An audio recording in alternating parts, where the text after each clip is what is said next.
আপনার বিয়ে বাড়িতে নিমন্ত্রিত কোনো বিজেপি নেতা, তিনি এলেন, বর কনেকে উপহার দিলেন, আশীর্বাদও করলেন। যদি তেমন হেভিওয়েট নেতা হন, তাহলে অতিথিরা সেলফির জন্য আবদার করতে পারেন সেই নেতার কাছে। তিনি হাসি মুখে তা মেটাবেন, সেটাই স্বাভাবিক। তারপরই চমৎকার, সেই বিজেপি নেতা বর কনের থেকে চাইতে পারেন রিটার্ন গিফট। ভাবছেন, ধুস, এমন আবার হয় নাকি? অত বড় একজন মানুষ রিটার্ন গিফট চাইবেন কেন? তাছাড়া বিয়ে বাড়িতে কি রিটার্ন গিফট দেওয়ার চল আছে? চলতি বিয়ের মরশুমে কিন্তু এমনটাই ঘটছে। বিজেপি নেতারা বিয়ে বাড়িতে এসে রিটার্ন গিফট হিসেবে নিয়ে যাচ্ছেন বিজেপির সদস্য পদ।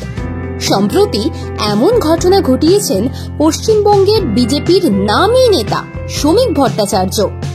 সম্প্রতি এক বিয়ে বাড়িতে কনেকে রিটার্ন গিফট হিসেবে একটা মিসড কল দিতে বলেন শ্রমিক, তাহলেই পাওয়া যাচ্ছে বিজেপির সদস্য পদ। ঘটনা হলো, সম্প্রতি কেন্দ্রীয় মন্ত্রী ও ডাক সাইটে বিজেপি নেতা অমিত শাহ বঙ্গ বিজেপিতে 1 কোটি সদস্য করতে হবে বলে টার্গেট বেঁধে দিয়েছেন। সেই টার্গেটের জন্য মরিয়া চেষ্টা করতে দেখা গিয়েছে বিজেপি নেতাদের। শ্রমিক এই সদস্য পদ জোগাড় করার বড় দায়িত্বে, তাই বিয়ে বাড়িতে গিয়েও তার এই উদ্যোগ। বিয়ে বাড়িতে সদস্য করার উদ্যোগের ঘটনা এই একটাই নয়, আরও আছে। শ্রমিকের ঘটনাটি ঘটেছিল কামারহাটিতে। বিয়ে বাড়িতে এসে বর কনেকে বিজেপির সদস্য করে নিয়ে যাওয়ার ঘটনা ঘটেছে বীরভূমেও। রামপুরহাটে বিয়ের আসরে এসে নব দম্পতিকে বিজেপির সদস্য করলেন বীরভূম জেলার বিজেপি সভাপতি ধ্রুব সাহা। গোটা বিষয়টি মজার ছলে ঘটলেও তা যে বিতর্কের বাইরে এমনটা কিন্তু নয়। বিজেপি কেন্দ্রীয় প্রকল্পের ধুয়ো দেখিয়ে সদস্যপদ করতে চাইছে বলে তৃণমূলের একাংশের অভিযোগ রয়েছে। আবার বামফ্রন্ট নেতারা মনে করছেন তৃণমূল এবং বিজেপি একই স্টাইলে রাজনীতি করছে, তাই এভাবে সদস্যপদ করার মধ্যে গিমিক ছাড়া আর কিছুই দেখছেন না তারা।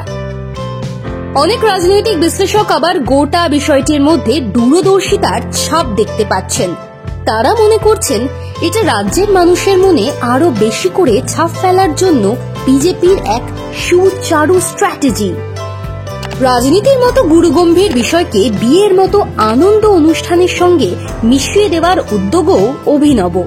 একই সঙ্গে এই প্রয়াসের মাধ্যমে আরো বেশি করে জনসংযোগ করা যাবে। এমনিতে সদস্য তৈরির জন্য 30শে নভেম্বর পর্যন্ত সময়সীমা দিয়েছিলেন অমিত শাহ। তবে অনেকেই মনে করছেন সেই টার্গেটের ডেডলাইন নিছকই প্রতীকী। আসলে টার্গেটের মাধ্যমে বাংলায় বিজেপিকে আরো চাঙ্গা করার বার্তাই দিতে চেয়েছিলেন তিনি, যাতে আরো বেশি জনসংযোগের মাধ্যমে তাদের পার্টিতে যোগদান করার জন্য উদ্যোগী হয় বিজেপি নেতৃত্ব।